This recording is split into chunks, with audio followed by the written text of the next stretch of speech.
लीना जी, आपका बहुत धन्यवाद। यहाँ उपस्थित हाँ गोस्वामी सुशील महाराज जी के चरणों में प्रणाम। जी।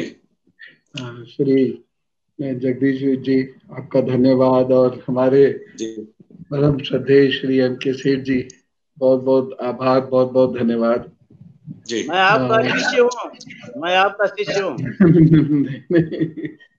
नहीं नहीं नहीं, अब तो बहुत ज्ञानी व्यक्ति है, मैं साधारण सा। मैं कुछ चुनौतियों पर बातचीत करना चाहूंगा। न्यू एजुकेशन पॉलिसी में कुछ चुनौतियां हैं और मैं सीधे उसी विषय पर बातचीत करना चाहूंगा। बातचीत शुरू करूं उससे पहले एक चीज मैं ये जरूर कहना चाहूंगा कि we should celebrate our success and rethink our discomfitures.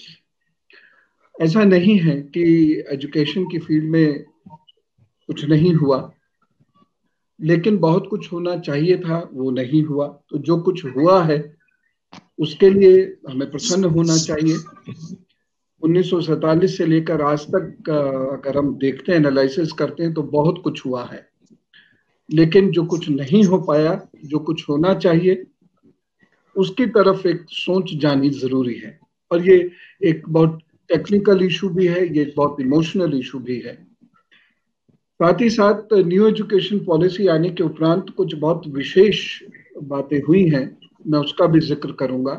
तो जितने भी शिक्षक हमसे जुड़े हुए हैं, मैं उनको आज के दिवस की बहुत बधाइयां देते हुए कुछ एक बात मैं रखना चाहूंगा। आइटम नंबर 5 जो न्यू एजुकेशन पॉलिसी का है, ये बहुत इंपॉर्टेंट है शिक्षकों की दृष्टि से। यूं तो न्यू एजुकेशन पॉलिसी ने बहुत सारी चीजों को छुआ है, लेकिन आइटम नंबर 5 जो स्पेसिफिकली शिक्षकों के लिए बात करता है, वो बेहद महत्वपूर्ण है। 30 करोड़ विद्यार्थी और 2 करोड़ शिक्षक इससे सीधे प्रभावित होंगे। और ऐसे 2.8% बच्चे, इन 30 करोड़ में से ऐसे 2.8% बच्चे जो ड्रॉप आउट हो जाते हैं, वह भी इससे सीधे तरीके से प्रभावित होंगे। कुछ राज्य तो ऐसे हैं जहां पर लगभग 60% विद्यार्थी जो शिक्षा छोड़ देते हैं, वो इससे सीधे प्रभावित होंगे। ये प्रभाव क्या है, इस विषय में आज केवल शिक्षकों की बात मैं करूंगा। देखिए, शिक्षकों के सामने एक बहुत बड़ी चुनौती आने वाली है। शिक्षकों को जो सम्मान मिलता है, ये सशर्त मिलता है। शिक्षा की नहीं, बल्कि दुनिया में किसी भी प्रोफेशन को सम्मान मिलता है, वो सशर्त मिलता है। वो एब्सोल्यूट नहीं हो सकता, वो वन साइडेड नहीं हो सकता। वो हमेशा एक समाज की एक संतुलित अवस्था में ही संभव है। हम जब जिस वक्त ये कहते हैं कि गत युगों में भारत में शिक्षक बहुत महत्वपूर्ण होते थे, आज क्यों नहीं है, फिर स्वतः ही ये प्रश्न उठता है।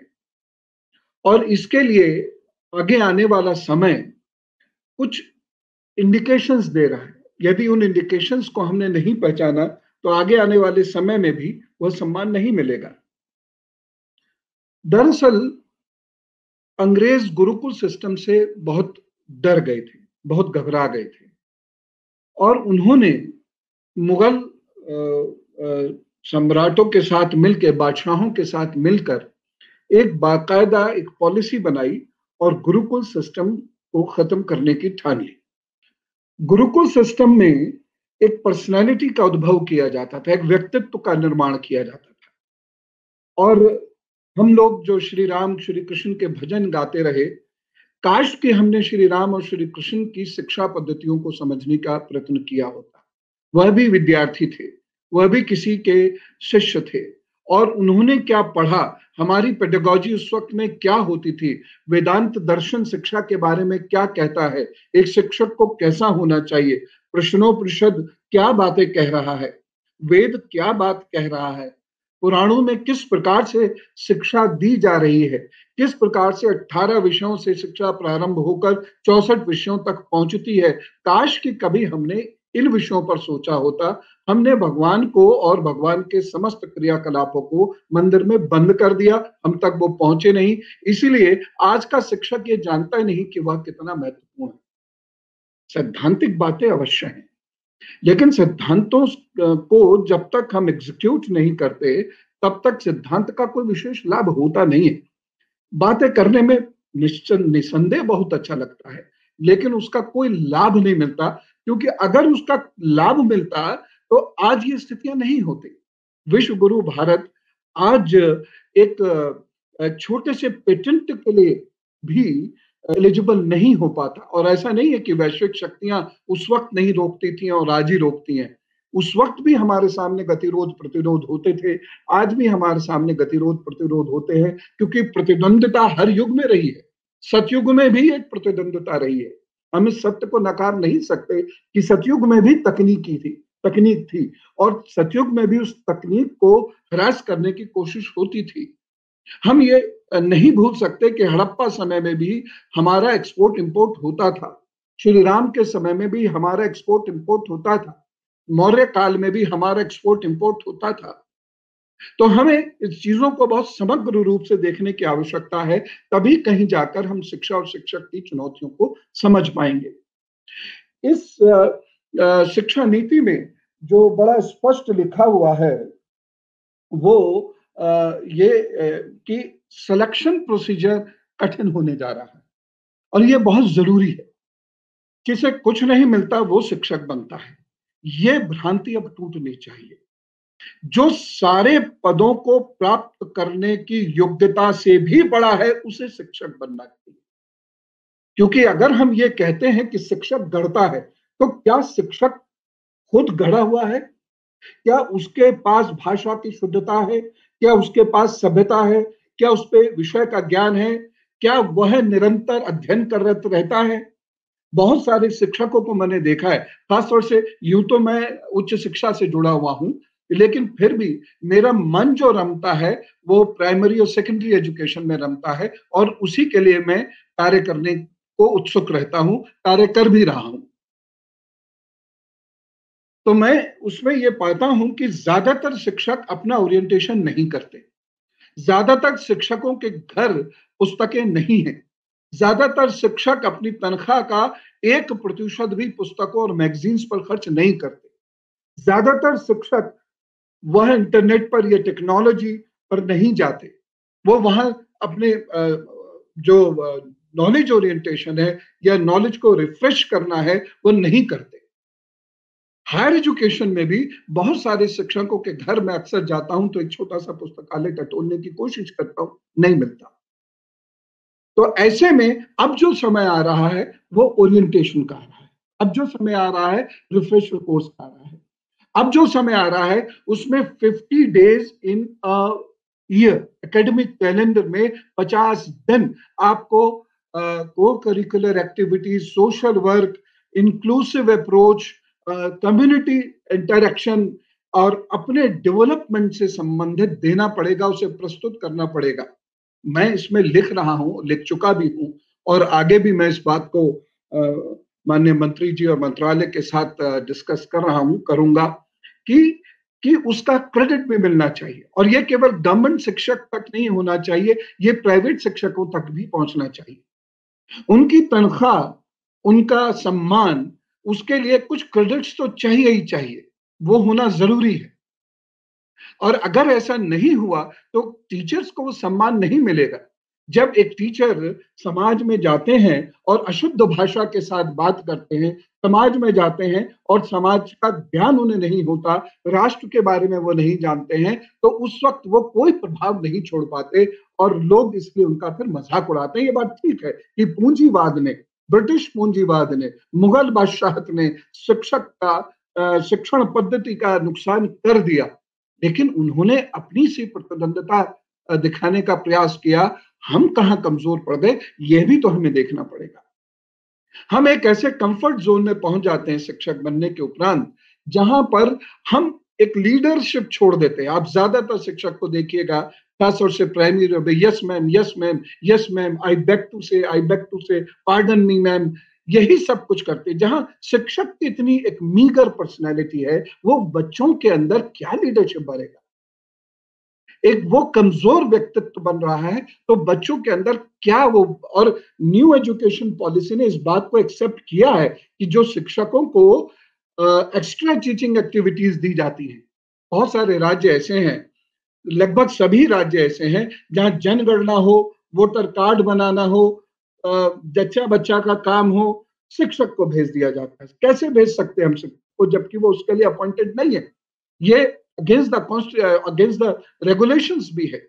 उसका अपॉइंटमेंट इन सब कामों के लिए नहीं हुआ, और ये सब इमरजेंसी काम नहीं है। इसके लिए एक यूनिट तैयार की जा सकती है, लेकिन सरकार पैसे बचाना चाहती है, और वह ये बच्चों के भविष्य को बचाना नहीं चाहती। उनको नहीं कोई फर्क पड़ता, क्योंकि शिक्षा भारत में कभी प्रायोरिटी नहीं रही 1947 से। मैं इस बात को बड़े पुरजोर तरीके से कह रहा हूं, मुझे क्षमा करेंगे यदि आप मेरी बात से आप आहत हो रहे हो।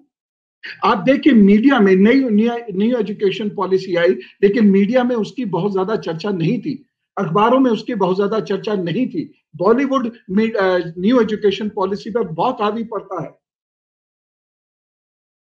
तो जो एजुकेशन है वो हमारी प्रायोरिटी में नहीं है। पेरेंट्स के लिए एजुकेशन का मतलब है बच्चे अंग्रेजी बोले, थोड़े स्मार्ट से दिखें, और फीस के लिए वो लड़ते हैं। लेकिन एजुकेशन मूवमेंट के लिए मैं दावे से कहता हूं, हम में से कोई भी व्यक्ति, चाहे कितना ही नामचीन चेहरा क्यों ना हो, यदि वह लोगों को बुलाएगा तो शायद 1% पेरेंट्स भी नहीं आएंगे। ये मेरा अनुभव है, 2015 से लगातार ये कार्य कर रहा हूं। लगातार पेरेंट्स इसके लिए नहीं आएंगे।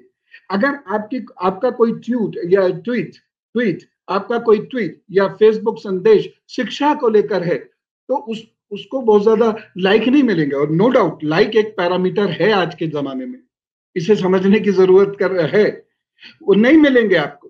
हाँ, आप राजनीति पे लिखेंगे, आप धर्म पर लिख देंगे, और आप लड़ाई झगड़ों पर लिखेंगे, तो आपको और आप जितनी अभद्र भाषा और तीखी भाषा में लिखेंगे जिसके पीछे कोई तर्क नहीं है, तो लोग आपको पसंद करेंगे। इसका मतलब है समाज में शिक्षा आज भी प्रायोरिटी लिस्ट पर नहीं है। पेरेंट्स आज भी अपने बच्चों के करिकुलम के लिए सड़क पर नहीं उतरते, किसी का कोई इंटरेस्ट नहीं है। भूख हड़ताल भी इसलिए नहीं होती है कि अच्छा करिकुलम लाओ, इसलिए होती है कि फीस घटाओ या ना लो। हमने कई बार ऐसे प्रयत्न करने की सोची है, लेकिन न लोगों को अपने बच्चों की एजुकेशन से मतलब होता है, ना लोगों को समाज के बच्चों की एजुकेशन से मतलब होता है। इसलिए वंचित वर्ग के एजुकेशन की सारी जिम्मेदारी मानो सरकार पर आ सकती है। सरकार उसे नहीं निभा सकती क्योंकि उसके पास रिसोर्सेज नहीं है, समाज पर रिसोर्सेज ज्यादा है। लेकिन नई एजुकेशन नीति में अब शिक्षकों को समाज में जाना पड़ेगा, ओरिएंटेशन करना पड़ेगा, और टाइम टू टाइम उनके टेस्ट भी हुआ करेंगे। ये एक बहुत बड़ी चुनौती है। साथ ही साथ एक चुनौती आई है सिलेक्शन प्रोसीजर।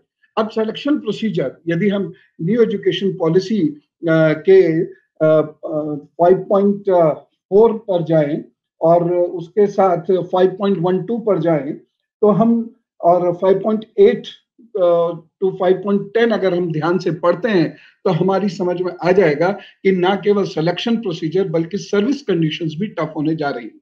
बस समस्या थोड़ी सी जो मुझे यहाँ दिखाई दे रही है कि ये सारी चीजें केवल गवर्नमेंट स्कूल के लिए हैं, जबकि एक बहुत बड़ा वर्ग प्राइवेट स्कूल्स में पड़ता है। अब गवर्नमेंट खुद पीपीपी मॉडल लेके आ रही है, पब्लिक प्राइवेट पार्टनरशिप मॉडल लेके आ रही है। तो ऐसे में यदि सेम रेगुलेशंस हमारी प्राइवेट इंस्टीट्यूशंस में नहीं पहुंचती हैं, तो समाज को या देश को बहुत ज्यादा लाभ इसका नहीं होगा, क्योंकि वो अपने हिसाब से रेगुलेशन बनाएंगे। और क्षमा चाहता हूं मैं ये कहते हुए, लेकिन मैं अपनी बात को बहुत कन्विक्शन से कह रहा हूं कि आज के दौर में एजुकेशन एक फुल फ्लेजेड बिजनेस है। It is an industry. एक समय में जो आज का बॉलीवुड है वो कलाकारों का संगम हुआ करता था, फिर धीरे धीरे इसे इंडस्ट्री नाम मिल गया। ऐसे ही शुरू में बॉलीवुड में भी लोग झिझकते थे इसको इंडस्ट्री कहने में, लेकिन आज ठीक उसी तरीके से एजुकेशन में भी झिझकते हैं। लेकिन एजुकेशन एक इंडस्ट्री बन रहा है, और आगे आने वाले समय में लोग बिना झिझके कहेंगे, I am working in education industry. और राष्ट्र कभी भी एजुकेशन इंडस्ट्री से नहीं चलेगा, वो एजुकेशन से चलेगा। एक बहुत बड़ी चुनौती ये भी है हमारे सामने और शिक्षकों के सामने कि टीचिंग और एजुकेशन में फर्क समझें। टीचर एक अलग चीज है, एजुकेटर एक अलग चीज है। अगर हम केवल टीचिंग ओरिएंटेड सोसाइटी बनाएंगे तो ये सोसाइटी क्लर्क्स पैदा कर सकती है, लेकिन ये लीडर्स पैदा नहीं कर सकती है। इसलिए जो हम सो कॉल्ड इंटरनेशनल स्टैंडर्ड्स की बात करते हैं, यद्यपि मेरे लिए मेरा भारत ही मेरा पैमाना होता है, विदेशों के पैमाने से मैं सीढ़ियां चढ़ने का आदी नहीं हूं, लेकिन फिर भी जो बहुत सारे लोग इंटरनेशनल स्टैंडर्ड की बात करते हैं वो इंटरनेशनल एथिक्स की बात नहीं करते। अगर आप यूके की एजुकेशन को देखेंगे तो इंटरनेशनल एथिक्स ज्यादा इंपॉर्टेंट है। यदि आप यूएस के केस सिस्टम को देखेंगे तो अगर एक डिस्ट्रिक्ट में एक बच्चा भी अशिक्षित रह गया, स्कूल में एडमिशन नहीं है, तो गाज गिर जाती है एजुकेशन ऑफिसर पे। यहां एजुकेशन ऑफिसर टीचर्स पर रूल करता है। ब्यूरोक्रेसी से दबी हुई शिक्षा है और शिक्षकों के सामने एक बहुत बड़ी चुनौती है कि अपने व्यक्ति को इतना विशाल करें, और न्यू एजुकेशन पॉलिसी उन्हें ऐसा सपोर्ट करने के लिए तैयार है, वो उनका व्यक्तित्व विशाल करें और ये जो ब्यूरोक्रेसी है ये उसे उखाड़ फेंकें। क्योंकि एक बहुत महत्वपूर्ण बात इस एजुकेशन पॉलिसी में कही गई है आर्टिकल 5.19 में कि धीरे धीरे धीरे धीरे इस स्थिति में लाया जाएगा टीचर्स को कि वही मंत्रालय और सरकारी विभागों में अकादमिक नेतृत्व कर सके। एकेडमिक लीडरशिप की जरूरत है इस देश को, जिसके बाद 5.19 में कही गई। तो कुल मिलाकर यदि मैं अपनी बात को समअप करूं तो ये कहूंगा कि शिक्षक बहुत बहुत महत्वपूर्ण होता है। शिक्षक राष्ट्र को गढ़ता है, बाकी सब तात्कालिक और तदर्थ प्रयास हैं, लेकिन शिक्षक राष्ट्र को तभी गढ़ सकता है जब शिक्षक स्वयं को गढ़े, और इसके लिए बहुत आवश्यक है वह समाज के, समुदाय के सीधे टच में रहे। इसके लिए बहुत आवश्यक है उसका ओरिएंटेशन, उसका थॉट प्रोसेस, उसका teaching methodology. New education policy आपको छूट देगी कि हर शिक्षक अपनी क्लास का निर्माण स्वयं करे, ये उसमें मेंशन्ड है। New education policy subject article 5 में ये सारी चीजें मेंशन्ड है। तो टीचर को अपना व्यक्तित्व विशाल करना पड़ेगा। उधर गवर्नमेंट को एक टीचर को सपोर्ट देना होगा कि ब्यूरोक्रेटिक शक्ल से वो बचाए। आईएएस करके कोई टीचर्स को कमांड कैसे कर सकता है। तीसरी चीज जो एक चुनौती है टीचर्स के सामने भी कि तनख्वाहों के साथ साथ ये भी मांगे कि जो जिस क्लास के टीचर्स हैं वही उसकी पॉलिसीज फॉर्मुलेट करें। नेशनल लेवल पर भी जो प्रोफेसर्स हैं वो प्राइमरी टीचिंग की पॉलिसीज को फॉर्मुलेट करते हैं। क्या ये संभव है? क्या ये हो सकता है? क्या उनका कोई क्रेडेंशियल है? क्या वो बस्तियों में गए हैं? क्या वो विलेजेस में गए हैं? क्या वो रिमोट एरियाज में गए हैं? उनका क्या क्रेडेंशियल है कि वह बच्चों के लिए पॉलिसी या उनके टीचर्स के लिए पॉलिसी बनाए? इसीलिए एक सैद्धांतिक खाका खींच दिया जाता है। तो बेसिक एजुकेशन की पॉलिसी बेसिक एजुकेशन के टीचर्स बनाए। रिटायर्ड टीचर्स हमारे साथ हैं, वास्ट एक्सपीरियंसेस हैं उनके।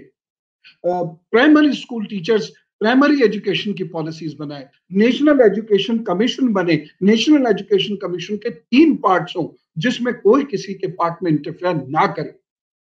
तब कहीं जाकर शिक्षक अपने हिसाब से एक कक्षा का निर्माण करेगा। कमरों के अंदर शिक्षा नहीं होती है, कमरों के अंदर सिर्फ लेसन्स रटाए जाते हैं, शिक्षा कमरों के बाहर होती है। न्यू एजुकेशन पॉलिसी हमें ऐसी अपॉर्चुनिटीज दे रही है, हमें इस अपॉर्चुनिटी का इस्तेमाल करना होगा। तो एजुकेशन बिजनेस है और ये बिजनेस बनेगी, ये रोकी नहीं जा सकती, ऐसा मैं कंक्लूड कर रहा हूं। लेकिन इसी में हम एथिक्स की प्रैक्टिस कर सकते हैं। आखिर बिजनेस में भी तो बिजनेस एथिक्स पढ़ाया जाता है ना। ऑक्सफोर्ड से लेकर, हार्वर्ड से लेकर, आईआईएम से लेकर, और हर मैनेजमेंट स्कूल में एक बिजनेस एथिक्स का पेपर होता है। वो पेपर पढ़ाया जाता है क्योंकि हम बिजनेस में भी तो एथिकल हो सकते हैं। ऐसा थोड़ी है कि बिजनेस और एथिक्स एक दूसरे के परस्पर विरोधी हैं। हम लोग सहयोग वहां भी कर सकते हैं। तो अगर हम मान के चल रहे हैं कि एजुकेशन इंडस्ट्री है और ये एक बड़ा व्यवसाय है, तो ये तय बात है कि इसमें भी एथिक्स का हम इंक्लूजन कर सकते हैं। टीचर्स को एक बहुत बड़ा चैलेंज है कि टीचर्स को अपने स्टैंडर्ड्स बहुत ज्यादा उठाने होंगे। स्कूल के इतर भी थोड़ा सा टाइम पढ़ाई और अपने ग्रोथ डेवलपमेंट के लिए देना पड़ेगा और तनख्वाह का थोड़ा सा मद उन्हें खर्च करना पड़ेगा। टीचर्स के लिए एक चुनौती ये भी आ रही है, कंक्लूड करते हुए मैं कहना चाहता हूं कि उन्हें को करिकुलर एक्टिविटीज में पार्टिसिपेट करना पड़ेगा। अब वो घर बैठ के रह नहीं सकते, को करिकुलर एक्टिविटीज का उन्हें हिस्सा बनना पड़ेगा। और ये बहुत अच्छा है, क्योंकि हमने अनेकों बार टीचर को, क्योंकि हमारे तो मंथली प्रोग्राम्स होते हैं टीचर एजुकेशन के ऊपर, हम हर मंथ, इस बार 11 तारीख को श्री जे.एस. राजपूत जी आ रहे हैं, अक्टूबर में हम एक इंटरनेशनल समिट कर रहे हैं जिसमें कुछ और देशों के टीचर्स हमसे जुड़ेंगे। तो हम ये देखते हैं कि ज्यादातर टीचर्स को कोई इंटरेस्ट ही नहीं है। जब अभी तो वेबिनार से थोड़ा जुड़ भी जाते हैं, अगर हम उनको कहें कि फिजिकली अपनी प्रेजेंस एक पर्टिकुलर हॉल में दीजिए, तो कौन जाएगा? 5 दिन स्कूल में पढ़ाओ, 6ठे दिन ये काम करो और 7वें दिन ये बुला लें, नहीं जाते। तो ओरिएंटेशन कैसे होगा? लैंग्वेज का ओरिएंटेशन कैसे होगा? सब्जेक्ट का ओरिएंटेशन कैसे होगा? सब्जेक्ट कोई स्टैटिक प्रोसेस नहीं है, it's a dynamic process. Every day we have to study it. I know so many erudites who have been studying Gita from last tens of years, and still they say that every time we read it, we find a new meaning. तो हमें बहुत कोशिशें करनी पड़ेंगी, तब कहीं जाके ऐसा होगा। और जो यहाँ पर प्रयास किया गया है श्री जगदीश जी के द्वारा, श्री एम के सेठ जी के द्वारा, ये बेहद सराहनीय है।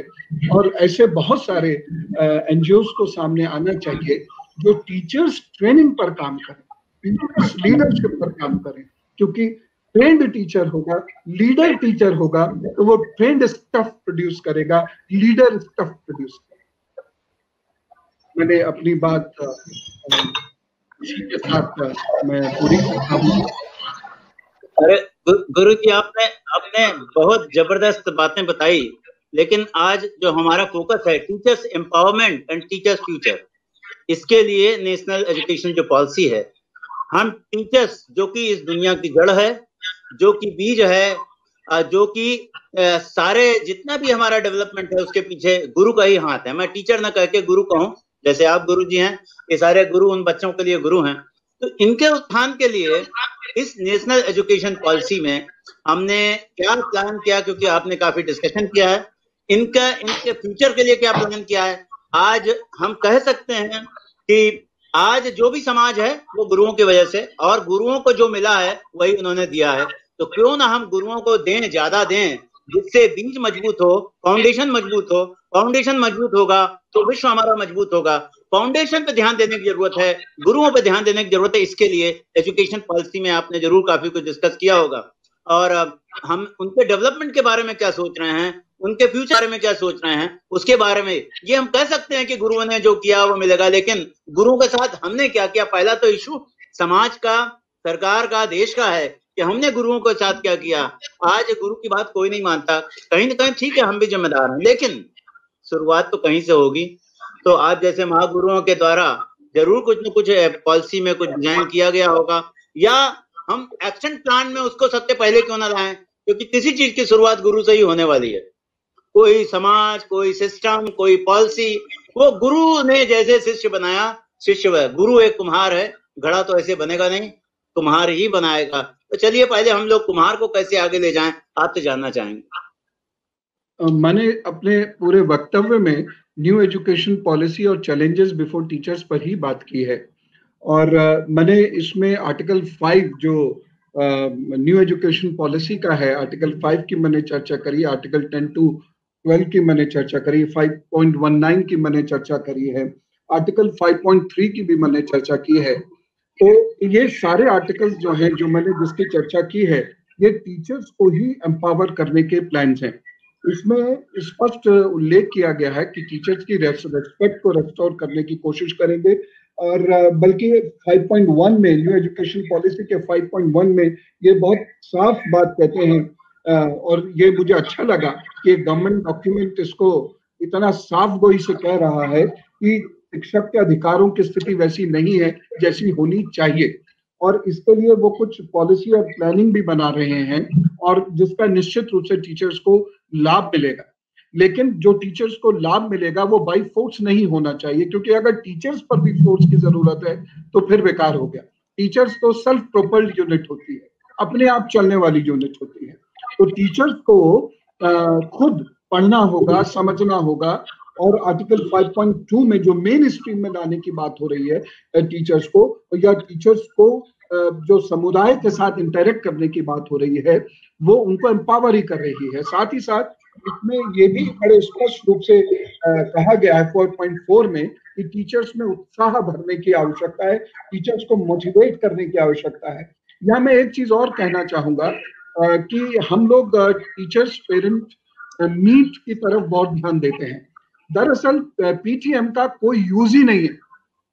पीटीएम में से टी हटा दें तो पीएम मीट कर दीजिए इसे। पीएम मीट यानी पेरेंट्स मैनेजमेंट मीट। टीचर का तो कोई रोल ही नहीं है। अगर आप देखें आज की डेट में टीचर का स्कूल एडमिनिस्ट्रेशन में कोई इंपॉर्टेंट रोल नहीं है।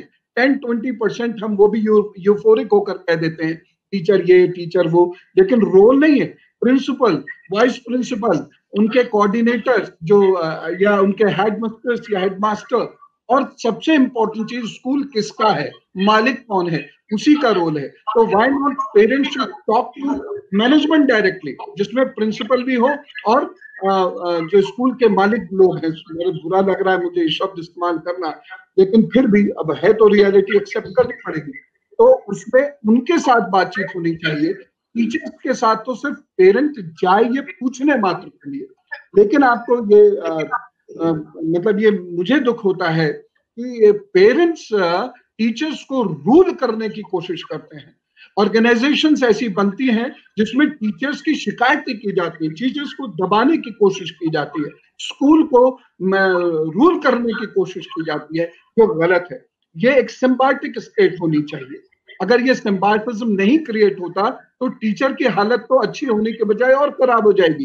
टीचर तो एक सेल्समैन बन के रह जाने वाला है बहुत जल्दी। तो हमें जो कोशिश करनी है, और इसके लिए न्यू एजुकेशन पॉलिसी में काफी चीजें हैं, काफी चीजें इसमें मैंने बड़ी भी हैं। और एक चीज 5.20 ये हमें पढ़ने की बहुत ज्यादा जरूरत है, क्योंकि टीचर्स को इससे बहुत ज्यादा मदद मिलने वाली है, बहुत ज्यादा लाभ, इसका एम्पावरमेंट मिलने वाला है। 5.15 का भी मैंने जिक्र किया, उसमें सीपीडी जो 50 आवर्स का सीपीडी है, ये बहुत इंपॉर्टेंट है। इसमें मेहनत तो जरूर बहुत बढ़ेगी, लेकिन जितनी मेहनत और काबिलियत बढ़ती है एम्पावरमेंट उतना ही होता है। हम किसी दान पर आधारित रहने वाली कम्युनिटी नहीं होने चाहिए, हम एम्पावर्ड कम्युनिटी होने चाहिए, तो आपने कहा। और एम्पावर्ड कम्युनिटी ही एम्पावर्ड कम्युनिटी तो लेती है, लेकिन दान स्वीकार नहीं करती। तो हमें सरकार से दान नहीं चाहिए। हम वो एम्पावर्ड कम्युनिटी बने, जैसे आईएएस आईपीएस ये एक एम्पावर्ड कम्युनिटी है, सरकार इसके खिलाफ जा नहीं सकती चाहे कुछ भी हो जाए। तो इसी तरीके से टीचर्स की स्थिति होनी चाहिए। और अगर ये टीचर्स को हम उतना एम्पावर टीचर्स अपने आप को कर लेंगे तो देखिएगा सरकार हमारे पीछे भी घूमने लगेगी। थोड़ी सी न्यू एजुकेशन पॉलिसी ने हमें एक रास्ता दिखाया है, प्रकाश दिया है, अब हम इसका सदुपयोग करें।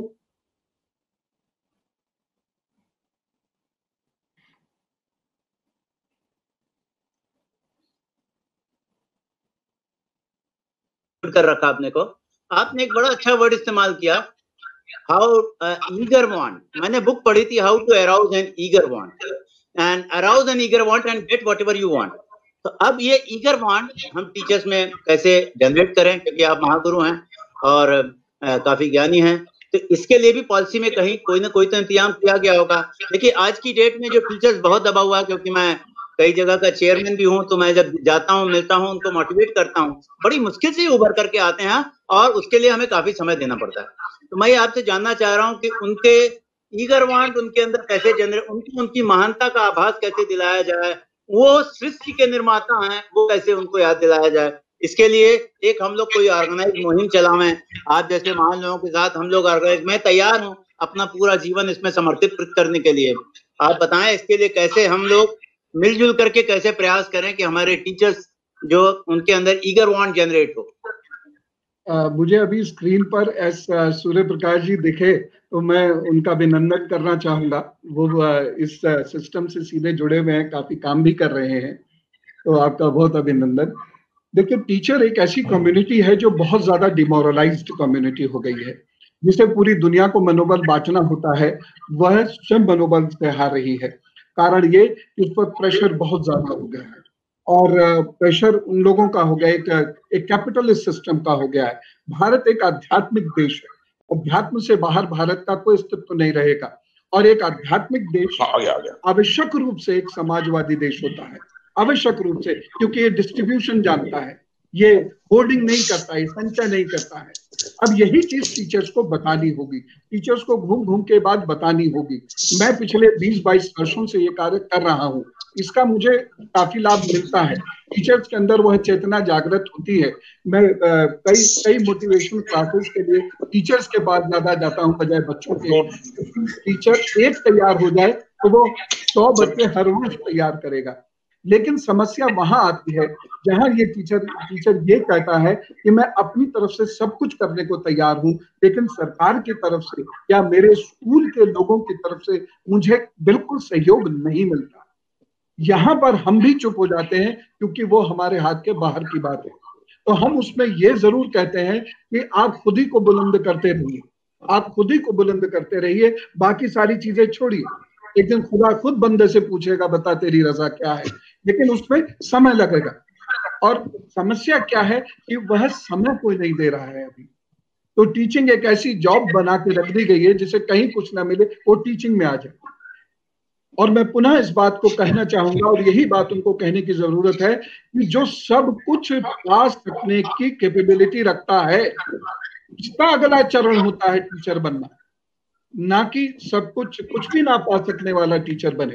तो हमारे को ये थोड़ा सा उन्हें समझाना होगा, बार बार बताना होगा, और उनको ये कहना होगा कि कुछ लेने के लालच में या कुछ नहीं मिल रहा है, इस बात से प्रभावित होकर मनोबल मत तोड़ो। आप देने वाली कम्युनिटी हो, लगातार असर्ट करो अपने आप को, और धीरे धीरे मिलेगा। और देखिए, 34 वर्ष बाद मिला है। गांधी जी ने 1937 में ये प्लान किया था, वर्धा योजना जिसे कहते हैं, गांधी जी ने ये प्लान किया था, लेकिन 6% जीडीपी का ये प्लानिंग कोई नया प्लानिंग नहीं है, ये बहुत पुराना प्लानिंग है, और बावजूद उसके एग्जीक्यूट नहीं हो पाया। तो हम लोगों ने सिर्फ तनख्वाह तो मांगी, लेकिन हम लोगों ने रसूख नहीं मांगा, हम लोगों ने अपना जो समाज में स्थान होता है वह नहीं मांगा, और इसकी वजह से सारी परेशानी हो गई।